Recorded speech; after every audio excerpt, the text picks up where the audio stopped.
આવું છું અને અમને જ્યારે ખબર પડી કે ભાઈ સંઘની અંદર જે અમારા વિસ્તારમાં પ્રોજેક્ટ આવી રહ્યા તે પ્રમાણે સંઘમાં પણ આવે છે અમારી લડતને અમે સહકાર અપાય.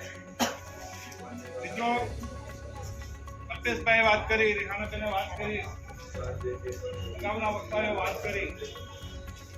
હવે આપણે એક વાત નક્કી કરી લેવી પડશે, આપણે લડવું કા શરણી થઈ જવું, એમાંથી એક રસ્તો છે. કારણ કે જ્યારે આપણા વિસ્તારમાંથી એ લોકોને ખનીજ જોઈએ છે, આપણા વિસ્તારનું એ લોકોને પાણી જોઈએ છે, આપણા વિસ્તારનું એ લોકોને જંગલનું લાકડું જોઈએ છે, અને આપણે એ બધું લઈ જવા માટે આ ઘૂસપેઠ આવી રહી છે. ઘૂસપેઠથી આપણને કોઈ ફાયદો નથી, આપણે ફક્ત એના ભોગ બનવાનું છે. અને આજના ભણેલા ગણેલા યુવાનોને મારે ખાસ કહેવું છે કે તમે બધું સોશિયલ મીડિયામાં બીજું જો એના કરતા જે આપણા વિસ્તારોમાંથી કેવડિયા જો ઉકાઈ ડેમના વિસ્થાપિતોની હાલત જો અને અમારા કેવડિયા ડેમના વિસ્થાપિતોની હાલત જો આજે પણ એ લોકોને ન્યાય મળ્યો નથી. એટલે આપણે બધા એક થઈને આ પ્રોજેક્ટને કેવી રીતે અટકાવો, આગેવાનો પર ભરોસો રાખો. અને આજે એવું નહીં વિચારતા કે આ ગામનો વારો છે, આ ગામમાંથી જવાનું એટલે બાજુવાળા ગામે તૈયારી જ રાખવાની છે. કાલે ઉઠીને આ ઘૂસપેઠથી જશે એટલે તમારે અવનવી કંપનીઓ આવશે, તો આપણી પાસે જમીન જ નહીં રહેશે તો તમે ક્યાં જવાના? અત્યારે મારે હાઈકોર્ટ જવાનું થયું ત્યારે મને ત્યાં એક રિલાયન્સ રિફાઇનરી ના જે ભોગ બનેલા લોકો મળ્યા. એ લોકો એમ કીધું કે અમને પૈસા તો મળ્યા પણ અમારો કાકો કા, અમારો ભાઈ કા, અમારી બહેન કા કુટુંબ વેર વિખેર થઈ ગયું છે. એટલે પરિસ્થિતિ આપણી નહીં થાય એટલા માટે આપણે લડવાનું છે. બીજી વાત તંત્રને હું કહેવા માંગુ છું કે સરકારે બનાવેલા જે કાયદા છે એ અમે નથી બનાવ્યા, એને તો તમે ફોલો કરો. આ 5મી અનુસૂચિત વિસ્તાર છે, અહીંયા કોઈ પણ પ્રોજેક્ટ માટે જમીન લેવાની હોય તો પ્રથમ ગ્રામ સભામાં એને લઈ જવું પડે છે, ગ્રામ સભામાં એની ચર્ચા વિચારણા કરવી પડે છે, અને ગામ સંમત થતું હોય તો તમે કાર્યવાહી કરી શકો. બીજું જમીન સંપાદન અધિનિયમ એ પણ સરકારે બનાવ્યા છે. એ અધિનિયમમાં પણ જે કલમો આપી છે એનો કોઈ એ લોકો ભંગ કરે છે. એટલે હું માનું છું કે આપણે બધા ભેગા થઈને આ ફક્ત સોનગઢના આદિવાસીનો પ્રશ્ન નથી, એટલા આદિવાસીનો પણ પ્રશ્ન નથી. આપણે સમગ્ર ઉપરગામથી અંબાજી સુધી આપણા જે આદિવાસી ટ્રાઇબલ પટ્ટો છે એના પ્રશ્નો છે, અને બધા આપણે એક થઈને લડવું પડશે. જ્યારે સરકારની જરૂર પડે અમને યાદ કરજો, અમે તમારી વચ્ચે આવીને ઉભા રહીશું. જરૂરી તમને લડતમાં સહકાર આપીશું.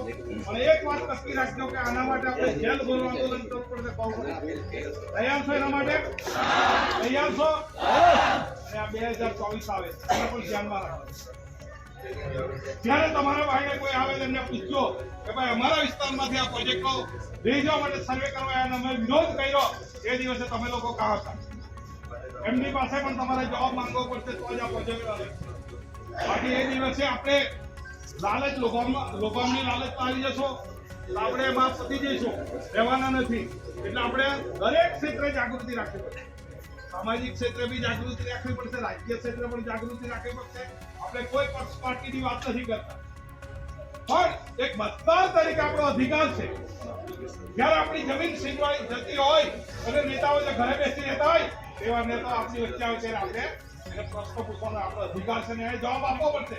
બી જવાબ આપવો પડે તો આપણે આદિવાસીનો પાવર અમને બતાવી દેવા. આટલી વાત છે, મારી વાત પૂરી કરું છું. ને સૌને એક જ વિનંતી છે કે આ કદાચ તમે આજે આટલા લોકો ભેગા થયા છે, કાલથી તમને તોડવાના પ્રયત્નો કરશે, પણ કોઈની વાત પર આજે આપણી જમીન આપણે બચાવવાની છે, આપણી લડત આપણે જાતે કરવાની. આગેવાનો તો તમારી વચ્ચે છે, આગેવાનો સહકાર આપશે, પણ દરેક ક્ષેત્રમાં એક વસ્તુ વિચારવાની કે આ મારી જમીન મારે બચાવવાની છે. એના માટે એક નહીં આખું ઘર આપણે નીકળવું પડે, નીકળવું પડશે. તો આપણે એ લડતમાં સફળ થઈશું. અમારા વિસ્તારમાં આવા કેટલા પ્રોજેક્ટો આવ્યા, કેસો તો થયા કરે, કેસોની ચિંતા નહીં કરવાની. જુડિશિયરી વ્યવસ્થા છે એ આપવા માટે, પણ કેસના ડરથી આપણે ઘરે બેસી જશો તો આજે આ તમારી જમીન જશે, કાલે તમારું પરિવાર આખું હોમાઈ જશે. એને બચાવવાની જવાબદારી પણ તમારી છે. ખાસ યુવાનોએ આ જવાબદારી લેવાની છે. લેશો ને? લેશો ને? અમારી વાત જે કરી એના પર તમે વિચાર કરજો અને મારાથી કંઈ ખોટું બોલાય તો માફ કરજો, પણ ખાસ મતદાર તરીકે તમે જાગૃત થાઓ અને આવા જ્યારે પ્રોજેક્ટ એમને એમ નથી બનતા કે અધિકારીઓ એમને એમ નથી લઈને આવી જતા, જ્યારે વિધાનસભામાં કે લોકસભામાં આ પ્રોજેક્ટ બનતા હોય ત્યારે આપણા નેતાઓ કેમ મૂંગા રહે છે? એને સવાલ કરો કે આજે તમે અમારી વચ્ચે આવ્યા પણ જ્યારે લોકસભામાં આ પ્રોજેક્ટની ચર્ચા થઈ ત્યારે તમે અમારા વિસ્તાર માટે અવાજ કેમ નથી ઉઠાવ્યો? આપણે આ નેતાઓને કઈ આંગળી ઊંચી કરવા નથી મોકલેલા, આપણા વિસ્તારના પ્રશ્નો માટે મોકલાવેલા.